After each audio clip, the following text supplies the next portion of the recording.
Happy Tuesday, everyone, and welcome to our weekly political Geekfest after a long weekend where I hope you've managed to find a way to do something slightly different to what we've been doing the rest of the time, which is to keep ourselves safe and inside. But I'm in Sydney, and we've had, for winter, some beautiful sun, bit of rain, bit of everything, which has been a great sort of marking of a change of season, which feels like a broader sense of what's happening in our polity at the moment. Maybe the seasons are changing, and we'll be talking about that today with the Guardian Australia's Katharine Murphy, who rejoins us after a few weeks otherwise indisposed, and it's great to see you back, Katharine. It's nice to be back. Thanks, guys. Before we get cracking, I just want to recognise on my part, and I know on behalf of everyone, that wherever we are in Australia, we are meeting on Indigenous land. I'm on the Gadigal land of the Eora Nation, and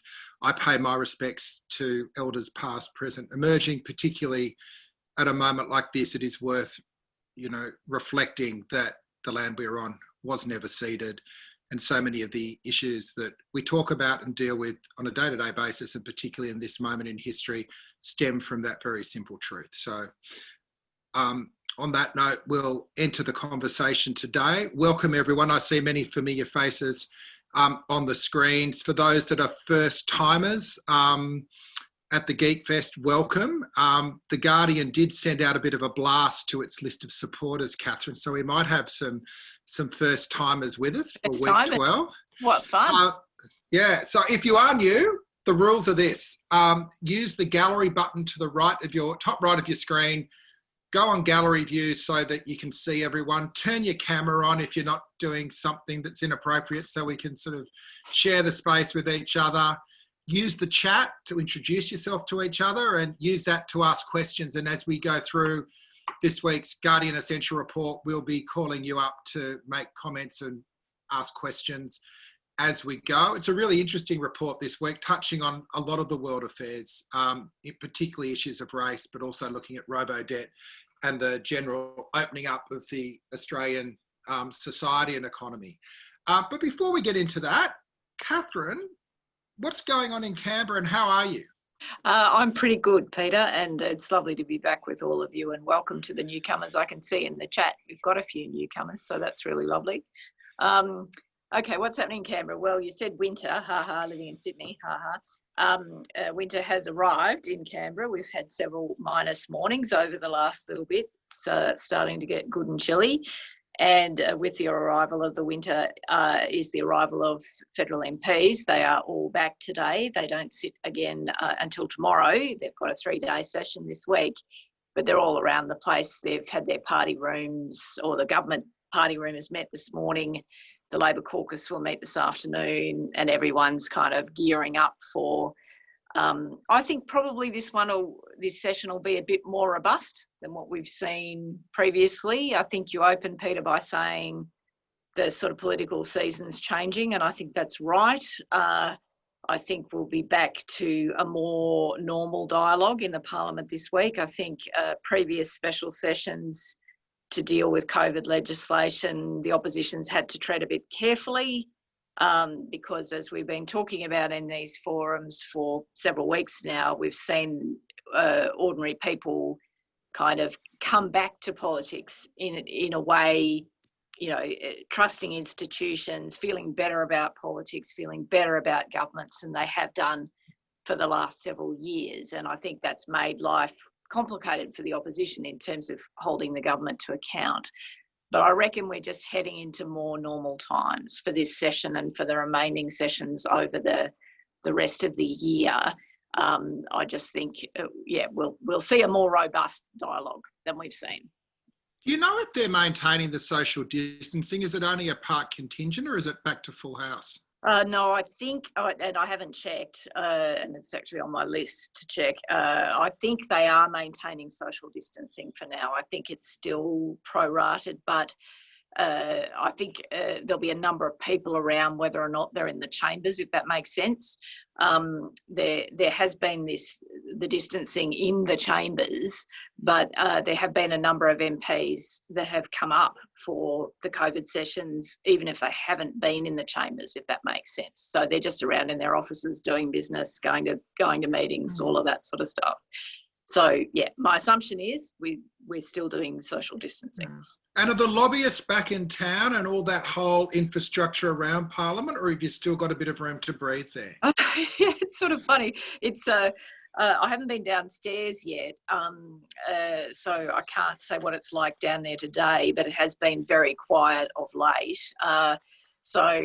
With the return of normal activity will come the return of the occupants of the great aquarium of Parliament House. I like to think of it as an aquarium with all kinds of, life swimming around it. So Aussie's Cafe has been open throughout, but you haven't been able to sit down at the tables and chairs, and a lot of lobbyists do during parliamentary weeks come sit on a cup of coffee for 8 hours, sitting at those tables at Aussies. So they don't have a mobile office at the moment, which is part of the issue. But I'm sure lobbyists are in and out of the building meeting people, or will be in and out of the building meeting people. They shut all that down for a period of time. But it's a good question, Peter. I will get to the bottom of this in some detail about who's in and out and on what. Excellent. And a final one before we dive into the tables is this. It has been all consuming. Like, I think this is week 12 of the lockdown. And so every single piece of politics has really been going through this prism.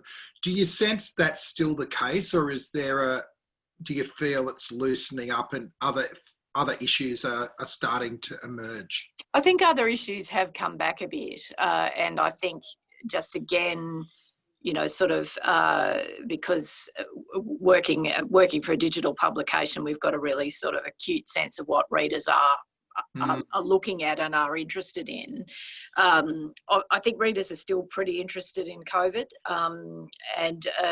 but I think it's coming off where things were right at the height of the first wave, where COVID was the only story in the world, in Australia and in the world.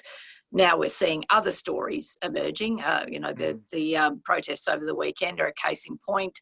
Robodebt, I think, is kind of punched through, and we'll be talking about that as well. So we are getting back into more normal conditions, but I think people, Australians and the people who represent them, i.e. the people in this building, I think people are still pretty acutely aware that the pandemic remains front of mind for many, many, many people in our communities. So on that note, I might jump into our presentation for today in my very awkward operation of my dual screen. I didn't do that too badly.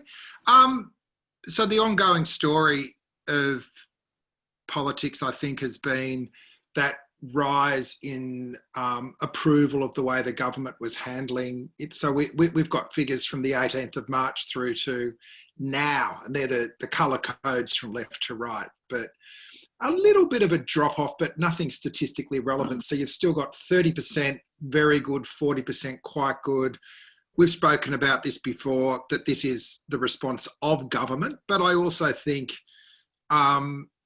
this government has made a number of calls that people have endorsed and continue to endorse. Yeah, that's got to be the baseline, whether we like it or not, doesn't it? No, well, I think that's right. I think we've had in some of our polls over the last few weeks, there's a high level of satisfaction, obviously, with the way the Prime Minister has handled this crisis, and satisfaction sort of across the voting cohorts too. So I think people think that the government and governments plural, right? It's not just Morrison, it's state governments as well. And obviously we've got those figures as well, Peter. I think people, broadly speaking, have been, endorse the decisions their governments are making on their behalf. And this is such a valuable data series that we've basically had asked this question over so many weeks through all the twists and turns of this pandemic. And it's sort of interesting too with the coming off, as you say, it's not statistically significant what's the slight drops. But I did wonder, and with Morrison's approval figures in last week's poll, whether we'd sort of hit a plateau of sorts, that we had that it had come up, and now we might be sort of in a period where things are a bit flatlined in terms of community sentiment. So I don't know, it's too soon to say, but it just may represent that people sort of at the start of the crisis assumed the worst in terms of government competence or that the government would rally around societal values. They assumed the worst. They saw something different. They've liked what they've seen. They've also liked the kind of toning down of the biffo and the sort of very, very hyper-partisan nature of politics in Australia. But I mean, it can't keep rising forever, Peter, I don't think. I mean, at some point, it just kind of taps out, I think. It just plateaus out. Yeah, and then the question is when the decline comes. John Remington, who puts our report together, is on the line too. John, has there been any shift in partisan there? Like the really striking figure was a majority of Labor voters also over last month rating the federal government response highly. Has that shifted at all over the last couple of weeks, or are we still in that sort of we're still seeing similar results to what we've talked about in previous weeks. I mean, as you pointed out there, the results are plateauing to a certain extent, and so we're seeing that consistent within the parties. So whilst the Labour Party is still rating the government around 65% approval, that is split between 18% of Labour Party supporters saying they are doing a very good job, compared to 47% who are saying they're quite good. Whereas if you look at the coalition, they've got 49% of the coalition voters saying they're doing a very good job. So a lot more positive amongst their supporters there. And as you were saying, Katharine, the other consistent trend has been around the states. And there's a bit of noise, particularly in the South Australia and Western Australia, where our sample's lower. But that figure in the West has been right through 80% plus and sort of close around, hasn't dipped below 70, in South Australia anywhere. But the three states where our 1,000 sample is large enough that we can say statistically relevant, Queensland, New South Wales and Victoria, the governments are still 2/3 endorsement. And, all flavours. All flavours. And I mean, that's the point about sort of emphasising that response. And we've been saying in all of these sessions, Peter, over the months we've been doing them, it's sort of, it is a kind of referendum on 9 governments, not just one. And I think, when we talk about people being more positive about politics than they have been in recent times, it's a function of the federation being seen to broadly work, as opposed to federations that haven't worked in the interests of citizens, America being the case in point. Indeed, and we are going to look a little bit about our views to America later too. Let's just look at some of the easing. So this is an interesting graph that John and the team have put together. So we're looking at New South Wales, Victoria and Queensland, as I said, the states where we've got a statistically valid sample to look at here. The red lines are moving too slowly. The green lines moving too quick, about the right speed. Blue, majority in most areas thinking that things are going at about the right pace, although there are some differences between the states. And you can see that sense of caution, particularly in Victoria, to some of the measures there. Yeah. I think these differences, I mean, they're small differences, but to me, they're very interesting. Obviously, as you say, Peter, like the big chunk of blue tells you that most people are broadly happy about what's going on and the speed at which it is going on. But we do have fairly substantial groups, cohorts in all of these state breakdowns where people are worried. And it's not surprising that the sort of worry would be concentrated. And this is worry about moving too quickly, that the worry would be concentrated in the most populous states that have had the most infections.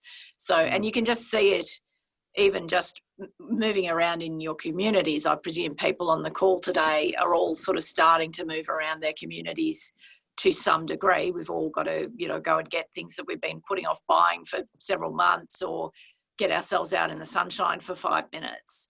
Obviously, there are people around. There's and noticeably more people around than there have been, I think, over the last couple of weeks. But also, I think people are quite cautious about, being too close to one another, a bit cautious about going to restaurants, a bit cautious about going to pubs and cafes. And that's completely understandable, because, the big unknown about the months ahead is whether or not we're going to get a substantial second wave of infections. So anyway, I just think those sort of state differences are kind of interesting, that people are a bit more worried in New South Wales and Victoria about the opening, or the pace of the opening.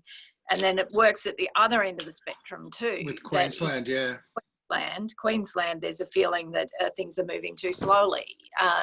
And in WA, slightly as well, not massively, quite a long way below Queensland, but WA, there's a bit of that feeling as well. So I think that is interesting, and it obviously reflects just a basic fact that the states have been moving at different speeds in terms of the easing, and so their communities are having, quite different experiences about how quickly things are returning to normal or close to normal. I think there's different risk matrix for different states if you look at this. So the real risk in a place like Victoria is another outbreak, and a little bit in New South Wales as well, where people are concerned. Whereas I think the risk in Queensland in the lead up to a state election is, if there is no outbreak, the government's going to be held responsible for the constrained economic activity. Yeah, that's right. And this is the really difficult kind of point the governments find themselves in terms of managing the crisis. Now, obviously, there's not a federal election for a little while, so there's some breathing space at the national level and in several of the states. But as you say, in Queensland, this is sort of the sharpest kind of live social experiment, I guess, about how the community is feeling about the management of COVID. And yes, the risk for Queensland and the incumbent Labor government in that state is that they seem to be moving too slowly to restore tourism and hospitality, which are very important businesses in that state. Yeah, the second slide goes into the opening of state borders. Before you get there, something you just said, there is no federal election due anytime soon. Would there be any sense that with the stocks that Morrison's got at the moment, and the fact that, the agenda's got to be rewritten, that they wouldn't go for a reload election and get a re-endorsement of a new set of policies? Oh dear, I felt my heart stop briefly just for a moment, Peter. That's not. It's a horrible thought. I apologise for that, but it just struck me. It's quite a traumatic thought, actually. I think you should apologise for everyone on the call, actually. Making me experience that. But no, look, who knows? Obviously, from the Prime Minister's perch, he will be sort of at a position where he knows that he has, been risen in terms of his stocks with the community. He knows he'll be getting lots of positive feedback. I think, a leader always in that position would want to somehow capitalise on that before all the really tough and difficult decisions have to be made, right? That's just human nature. But I do think, though, that we have seen some elections called on early in Australia in recent history, and that hasn't gone down well with the voters. I don't think people are stupid. I think they can see what that might be about.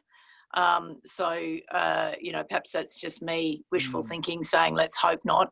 But truly, let's hope not. Let's hope that doesn't happen. And I can see from the chat that I didn't go down very well either. So let's come back up for air and just sort of take stock. So your Labor going back into the Parliament this week with those numbers, is there politics in contesting the easing of restrictions, or do you still see that as where you need bipartisanship and the political battles are what comes next? Yeah, I think it's sort of the political conversation will be about holding the government to account over decisions that they have taken to date, programs and statements and decisions. So things like, and we've seen a warm up of this debate today, if people have been watching politics today, they will have seen, you know, the rehearsal of it. Labor's grabbing the childcare, winding back of free childcare and cancellation of JobKeeper in that section, in that sector, and sort of leaning in quite strongly against Morrison, who has made sort of broad general statements that JobKeeper would be around until September and all of that sort of stuff. So I think it'll, rather than a sort of fundamental disagreement, as it were, between about, you know, how fast you're moving or not moving or all of those things, I think it will be around the rats and mice of are things being managed competently? Is the Prime Minister telling the truth when he makes statements? It'll be, that's where the dialogue will be, I think. A sort of more normal holding to account type dialogue rather than two competing sort of views for how to manage the crisis. There are already competing views about how you recover from the crisis. Like that will certainly be prosecuted over the coming months. But yeah, I think it's more that holding to account dynamic that we're going to be seeing. John Remington, in the chat, what are we hearing from our room, which has got about 200 people joining us today? Yeah, I think there'll be some good questions for you and Katharine to discuss coming up. We did have a question from Rosalie about the sample sizes by state. So as we said before, we do a national sample of 1,000 people, and that is representative. So as you mentioned, Pete, those larger states, New South Wales, Victoria and Queensland, we have over 200 to 300 people in each of those states.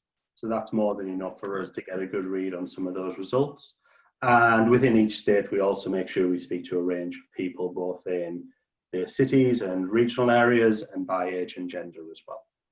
So we have got a couple of questions that we might see if people would like to come up and pose them to Katharine. First up, Dean Tregenza. I don't know if we've got Dean on the line, but he's got an interesting observation about the sorts of questions we've been asking. You there, Dean? Yeah, I'm here.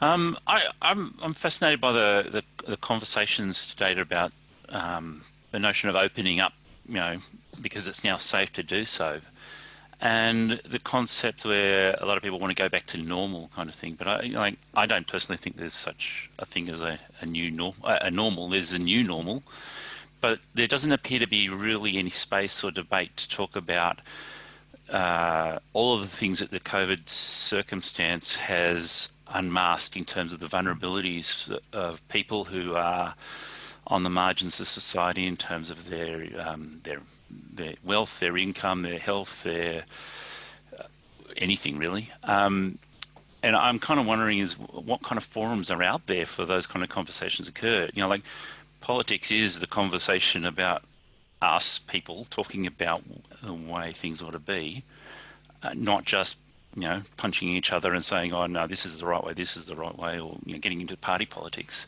But there doesn't appear to be any real conversation going on and saying, well, maybe we need to reform the entire tax system. Maybe we need to toss out, I don't know, take Minnesota.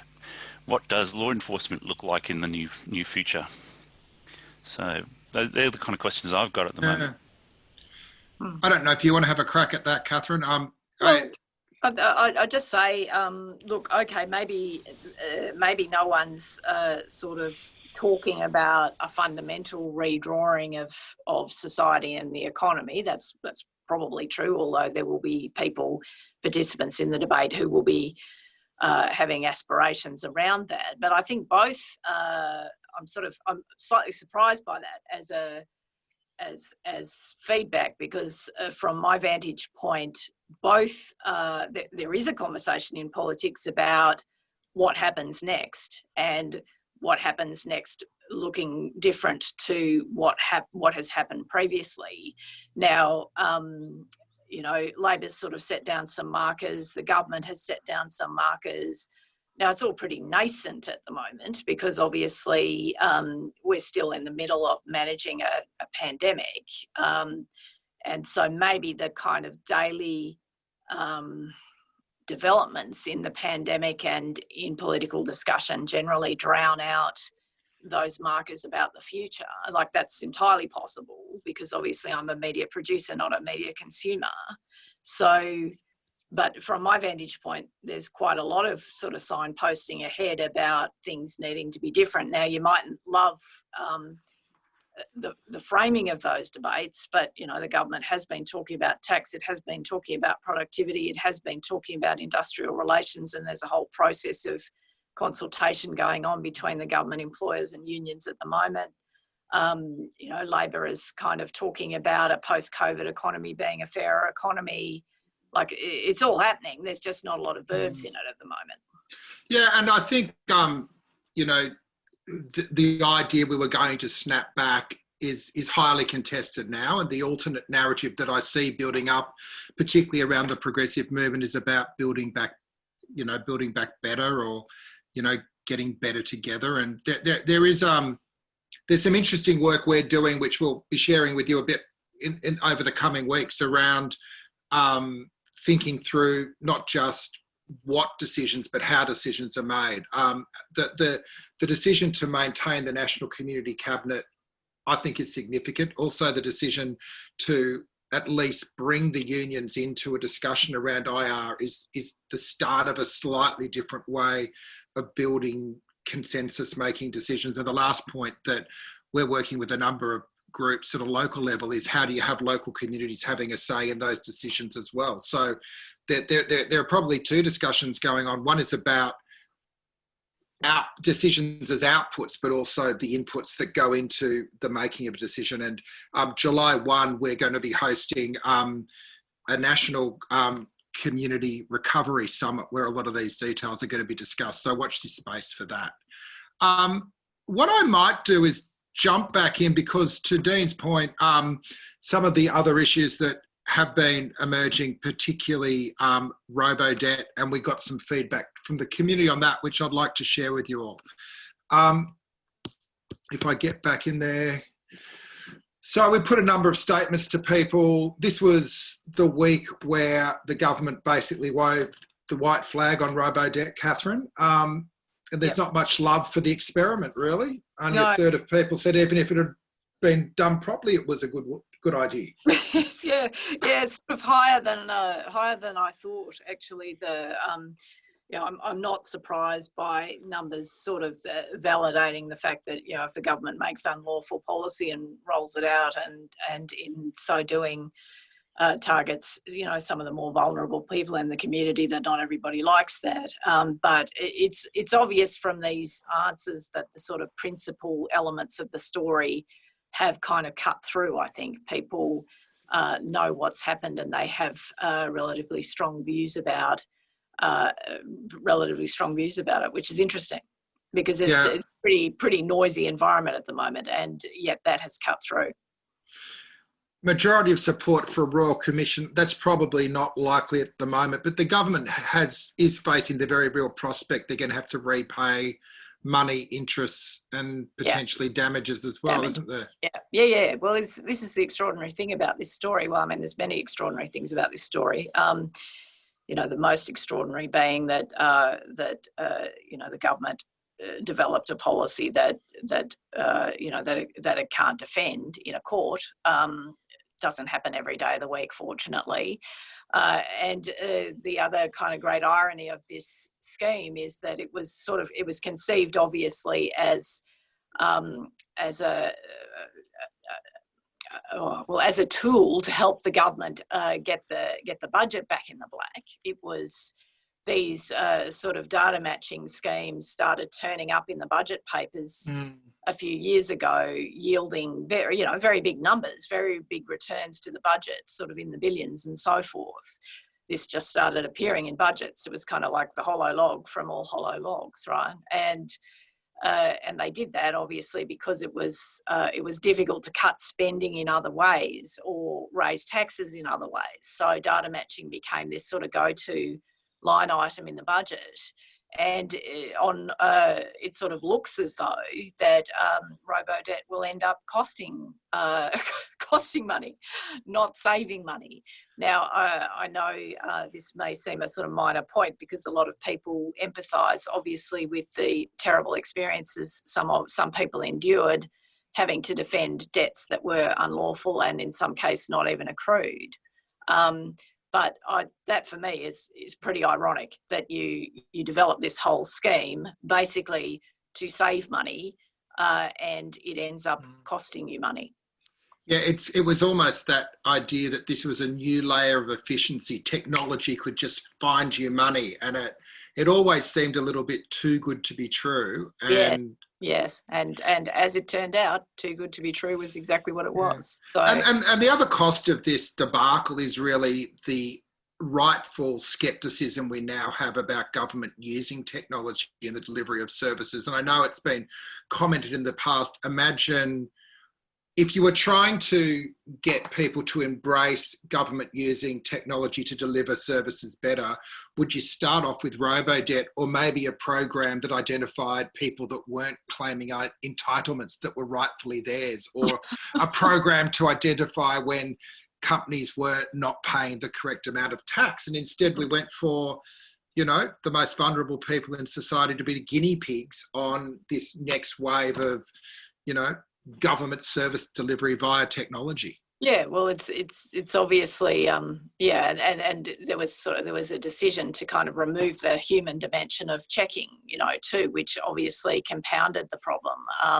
Sort of automated technology without a human dimension is kind of has inherent risks associated with it. So, but it's sort of, I don't know. I mean, I am fascinated to understand exactly how this all played out at the official level and working up through the government. I just think it's amazing that, and in fact worrying about the state of our institutions, that there were obvious questions to ask here about this program and they don't seem to have been asked. I think it's amazing. And one of the things that will emerge from this is a push for tighter oversight. I know the Human Rights Commission's looking at this at the moment, but the right to actually have decisions determined by an individual who is accountable for the decision, rather than saying talk to the machine. If there's anything good that comes out of it, it's probably that. Yeah, I agree. But it's also, this is why it's important to have an inquiry, not for sort of the settlement of political scores, but to actually understand what went wrong here, because a number of things really went wrong in the development and implementation and execution of this policy. And we need to be very curious as to why and how, and getting straight answers to those questions. That's why an inquiry is needed, not to sort of trade talking points and have people sort of shaking fists at one another on the Today Show, but to actually understand what the hell went wrong here. So this is also one of those interesting discussions which will really test how much oxygen there is and whether, I guess, the government can get through what's going to be some quite, justified scrutiny on robo-debt by, I guess, hiding behind the cloak of competency in their handling of this bigger crisis. How, it's a tough one to thread for Labor, isn't it, Katharine? Yeah. Oh, yeah, it is. It is. It is. The COVID makes that whole business of calling to account in politics complicated. It really does. It makes it complicated. But just because the government has been competent in the managing of this crisis, and I think it hasn't been perfect, but I think by and large all governments have been, it does not then just expunge the record of other occasions in which they have not been competent. And in this instance, this is sort of spectacular at a number of levels. So I think it's just one of those issues, like, my colleagues at The Guardian have done excellent journalism on this, like really, really excellent, persistent, dogged journalism on this. And I think it's just one of those issues that we all just need to, to keep on pushing because there are some really, really profound questions sitting underneath this that have implications across policy making, across the whole of government. And if there's not satisfactory answers to those questions, then that's not very reassuring for me as a citizen, or for others listening on to this conversation today. We need to understand why officials present ministers with policy options that are unlawful, and why questions don't get asked about when there must be a rising consciousness at official level and at a political level that something's not right, why questions are not asked and not insisted upon. We see this, we see very similar echoes in the sports grants issue as well. And that's why I keep harking on about these, robo-debt certainly, and sports grants as well. It's like, we need to be confident as taxpayers and citizens that institutions, that officials in Canberra are giving our political representatives good advice, that they're not cowed, that they're not frightened to point out problems to their ministers and people that they work for. I just think there's a bigger story sitting under here that we really need to get at. Yeah, and it's interesting with robo-debt, after years of advocacy, it's actually been the threat of class action, it appears, sort of from outside the political process, that has shifted the government into this quite remarkable back down. We actually ran a forum last Wednesday on the role class actions are playing within the political system, and the moves currently underway to wind back some of the access to those courses of action.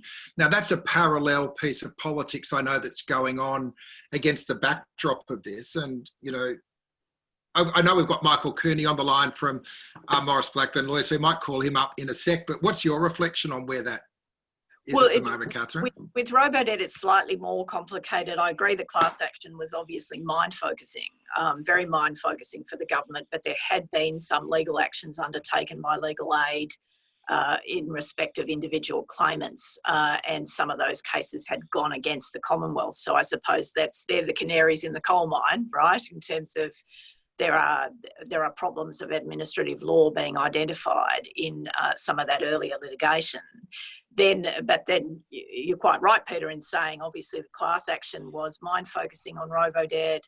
It's also the government's irritated by class actions across the board, and by sort of call it lawfare sort of across the board, or resort to legal cases in order to try and drive change. We see this in environment, in many areas of the environment. We see it in shareholder activism on environmental issues.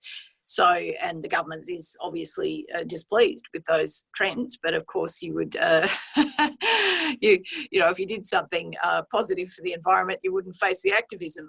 So it's, anyway, but it is a very interesting kind of debate that's kind of plugging away in politics at the moment. Yeah. Are you there, Michael? Do you want to give us an update on where... Hello, mate. So where things are at? It's it's a really interesting case. It's a Slater and Gordon case, the class action. So it's not our firm; it's one of the other leading class action firms. It's not a bad example of the high media attention that every individual class action gets.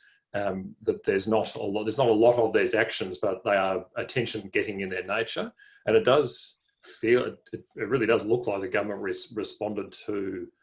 That was one of the things driving the high level of public attention on the issue. It certainly was the announcement of that action came shortly before one of the government's moves against class actions. So it certainly put it on it appeared to push it up their agenda, I suppose.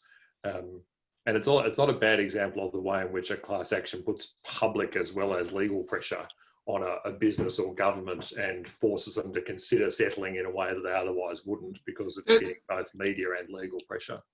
There's also class actions brewing on sports rorts as well, is there? People are looking at it. Yeah. It's harder to get a large group of people who are affected. There's some possibilities. Yeah. And certainly across another action, again, not one from our firm, from Shine Lawyers, is on the toxic foam that the Air Force used to use to put out as a sort of a flame retardant at bases that's poisoned people's homes that live near Air Force bases. And that's another one where the federal government's the defendant, and it's been like having findings against it this year. And so that's certainly, ministers work it out when they're having to pay hundreds of millions of dollars in compensation to homeowners who've had their houses destroyed. That's big enough that the cabinet's thinking about it. So I reckon it's obviously not the only factor, and like Kath said, the journalism scrutiny on this going for years has made a huge difference too. But I definitely think that class action was one of the things which raised the issue right up to the government. Yeah, for sure. Just before we go back to the tables, Penelope Hume had a really interesting question about your work, Katharine. Are you there, Penelope? If we don't catch her, she was really asking a question just about whether asking to go back to it, but it was really about what about publishing gardens, the questions you ask and do not receive answers to in relation to government oversight, governance and oversight? Well, we do periodically, when questions are not answered or shut down, we do write stories like that. There was an instance a couple of months ago where I tried to ask a sports grants question in a press conference, and Scott Morrison shut down my question. And we wrote a story about that because it seemed to warrant writing a story about it. And we sort of routinely, if we put questions to ministers' offices that aren't answered, as part of writing a story on any particular issue, we do report that. But whether we sort of report it every day of the week, well, we probably don't do that. But we certainly we do it as a matter of routine. Yeah. Yeah. All right. Let's go back because I do want to spend a bit of time talking about what's been happening both in the States and in Australia. It's really been a pretty potent counterpoint to what's been happening in Australia, hasn't it, Katharine? And we asked a series of questions last week. So this is looking back about 5 days now. People's take on what's going on in the States. And, the numbers kind of speak for themselves here, I think. And I hope this writing's not too small for people to actually read it. If they're on their laptops, I think they'll be fine. On their phone, it might be a bit of a struggle.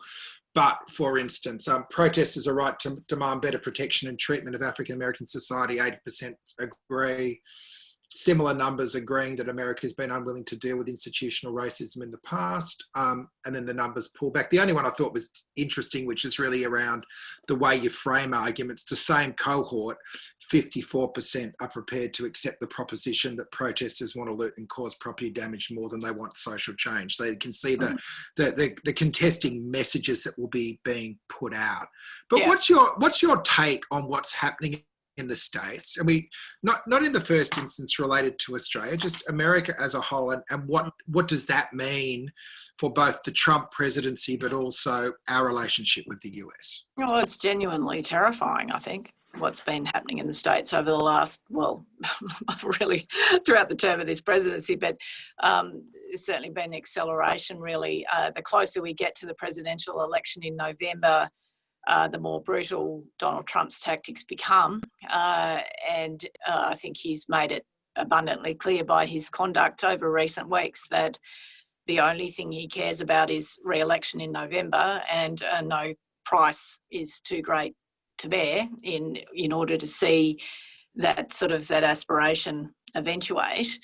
And that is genuinely scary. I have, like most people, obviously read lots about what's happening in the States at the moment, but I confess it makes me very anxious. It's sort of one of the great democracies of the world, and once the sort of self-appointed leader of the free world is basically turning upon itself in with a kind of viciousness and horribleness that you know, I find personally stressful. And we see, I suppose, the fruits of hyperpolarization in a society. We see how bad things can get when leaders basically use division, societal division, as a strategy, and step away from the idea of common values and you know, sort of, and a society. It's sort of you know, it's terrible in terms of Australia's relationship and so on. Obviously, it's fraught. America remains a very important partner for Australia. You know, our most important security partner post-war. Morrison sort of gets on reasonably well with Donald Trump, unlike many other world leaders. So Australia does have a line of communication to the States that perhaps doesn't exist in some of the European countries, for example, where conflict between, you know, presidents in Europe and presidents in America is sort of more difficult to navigate, I guess. I mean, you know, Morrison's made a calculation about Trump that it's in Australia's interests to be close. It's in Australia's interests to know what the president is thinking and doing. And in doing that, in cultivating the relationship, I suppose from Morrison's vantage point, he can screen out a lot of the noise, right? Because Trump's strategy always is about misdirection. It's about sort of putting people off balance. Obviously, at a government level in Australia, we have more of a kind of a settled insight into what's happening in the administration and what its thoughts and plans are. But, you know, it is genuinely scary for the world. You know, we kind of live in a era of great power competition. And, you know, China is rising, America's influence is waning. And, you know, and the president is, you know, is just a horror show. I mean, it is what it is. Are there risks for Morrison here? I guess the two things that jump out at me over recent weeks was the sense that he was running ahead of the pack on the inquiry into the initial outbreak of the virus. And secondly, the role of Australian News Corp journalists in what appeared to be creating content for an American political audience. Is there, you know, not saying that he's consciously involved in either of those, but is there a risk that if this presidency keeps heading the sort of way it appears to be going, he gets drawn into the vortex? Oh yeah, well, this has been a problem. This has been a problem all along. It's sort of not a new problem, but obviously it becomes scarier as Trump escalates, as the presidential election gets closer and Trump escalates. Then it becomes more and more difficult for Australia to remain close, but to keep off Donald Trump's sticky paper, if that makes sense.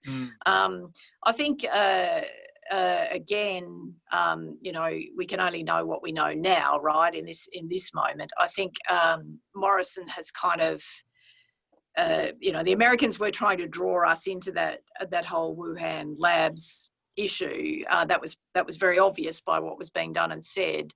And I think the Australian government pushed back against that reasonably forcefully, in a low-key way, but with reasonable force.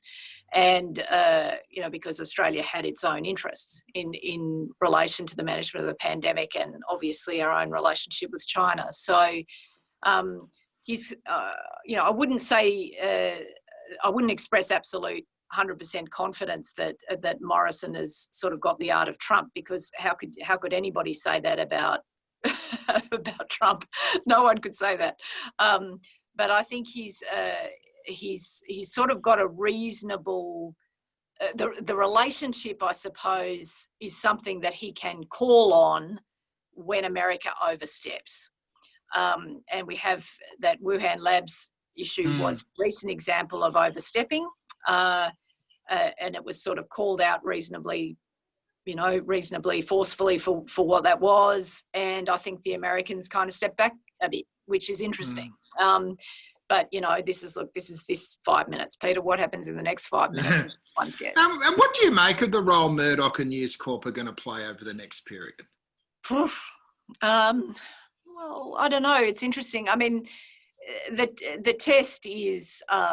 He's got a history of cutting people loose, doesn't he? Well, well, no, it's sort of like, you know, the risks for the Prime Minister looking over the next 6 to 12 months on a number of fronts are all downside, right? There's just downside risks everywhere. There's the potential for a second wave of infections. There's the potential for a sharp community backlash as income support is withdrawn. There's the potential for, you know, a community backlash to a government reform program. There's all kinds of downside risks, really, for the Prime Minister over the next sort of 6 to 12 months. So, you know, and I realise you asked me about news. I mean, I don't know. It'll be interesting to see how news reports that or chronicles that over the next little bit. But again, I mean, trying to predict that is like trying to predict Trump. So maybe best we don't. Well, we'll round out the report just looking at some attitudes to the parallel protests and the parallel discussion in Australia. And it's interesting. We've got findings that a majority of Australians are concerned there is a level of racism in the way that Indigenous Australians are treated, particularly by the police forces. And that's the reference point of these questions, given the context of the last week. But only 30% see that as institutional racism. I'm not going to ask you to pass a value judgment on that, but it marks that, you know, I guess on one side, very small numbers would reject that there's an issue at all, but whether this sort of creates the way for change that people that have been protesting over the weekend would be hoping is probably an open issue. Well, I think it's what it underscores is why we saw the protests over the weekend. It's very interesting sort of lining up these responses against one another. It's obvious that the majority of our sample, a strong majority of our sample, believes there's problems with institutional racism in the United States, but is less convinced that there's a problem with institutional racism in Australia, even though there is plenty of evidence that there is a problem with institutional racism in Australia. So I think we can see why protest organisers at the weekend took the opportunity of the spotlight in the States to try and shine a light on domestic circumstances. Now, I mean, I think the protests are very vexed in public health terms. I genuinely do. You know, quite terrifying to see that those numbers of people massed together, and that is a contravention of the public health advice. But I completely understand why that happened, and the different responses in our poll really underscore that. We have, for some reason, in Australia, we accept that there is racism. We do accept that, but we somehow think what's happening here is less bad, if that's even a sentence, than what's happening in America. And that is really not true. So it shows you why the Indigenous leadership is impatient. It shows you why, you know, any opportunity that they can get where consciousness is raised about this issue, that they can put some facts in front of the Australian people, like the numbers of deaths in custody, like the fact that Indigenous incarceration in Australia at the moment is worse than the incarceration of African Americans. You can understand, I mean, just line those two responses down next to one another and you have, in a nutshell, why people feel as though they need to bring this matter to national consciousness. Yeah. And, you know, just the final slide, there is a significant partisan divide going on there. And, you know, again, sort of leading into this will be an issue where you're less likely to see a totally united front from our elected leaders. Well, it's very difficult. You know, the sort of history of this inside the coalition is quite difficult to manage. You know, we saw, just like on a related but different issue, we did see the Prime Minister and Ken Wyatt, you know, talk about the importance of getting recognition done in this term of Parliament. Now that has been sort of put back now, obviously in large part because of the pandemic, but also the response to that inside the coalition was visceral. So it is difficult. These are difficult issues, particularly for the Conservative parties to navigate in terms of internals within their own political movements. But you know, the case for, you know, the case for action is obvious. I mean, we had a 1991 Royal Commission where, you know, majority of the recommendations not acted upon. The trend continues. We have a problem. We have a problem in our country, and you know, it would be nice if you know, governments, and this is governments plural because obviously states are responsible for law and order. Be nice if governments could find the will to do something about it. Indeed. John, we're coming up to the hour. Rosalie's just made the really important point also about Rio Tinto and its contribution to Indigenous sacred sites over the last little period, but maybe that's one to hold till next week. John, is there anything in the chat that gives us some, you know, some issues to put in the field next week, and what are you thinking about at the moment? Yeah, so people, if there's any topics people would like to see, they've still got a couple of minutes just to sling that in the chat very quickly. I think we're going to look at continuation on some of those welfare payment options going on. Denise mentioned earlier about the ceasing of the JobKeeper, the childcare subsidy in June, so we might look at that. And as in most weeks, there's always been some concern amongst the group about some of the issues to do with climate change and the perception of that. So that's something else we might look at it this week or next. You got any special requests, Katharine? No, I think we need to. I do think we need to look at attitudes towards the tapering or removal of JobKeeper in the community, given how many recipients there are, and also about the removal of the COVID supplement for the New Start payment, because all of these things are kind of bearing down on us pretty quickly. I don't know if it's also worth, we asked questions about race obviously this week, but what community attitudes were towards the large protests that we saw over the weekend, whether people are supportive of that or whether people are concerned about it, might be worth testing, because we asked sort of more general questions. So yes. And an apology, we had Eric in the queue the whole time and never got round to him, and he was asking about that sort of trade-off, which you sort of went to a little bit in your response between the health impacts and the civic impacts of protesting at a moment like this. The other one that I'm interested in testing, John, which we might throw in there, is whether there's been a shift in attitudes towards trade unions. It's been a very you know, we've tested this regularly in the past, and I just feel that there'll be some interesting insights given the role they played deeply in dealing with the economic crisis over recent times. But on that note, as the chat keeps going, Denise is inviting anyone in North Sydney to join a group of like-minded individuals. I'm sure people can find that in the chat. But thanks to everyone for contributing today. We are running our daily chats every day tomorrow. We're having a discussion about workplace surveillance, particularly in the context of everyone working from home, and what are we giving up, along with maybe being able to work in our tracky dacks, as I am. And Friday, the Guardian Book Club has Christos Sokos talking about the great Australian book that you should read. So that should be a ripper as well. But until then, thanks everyone for giving us your time. Katharine, great to have you back. I'll let you get back to your meaningful employment now. The bad business. Okay. Yeah. And enjoy the Rumble. Thanks everyone, and have a great day. Cheers.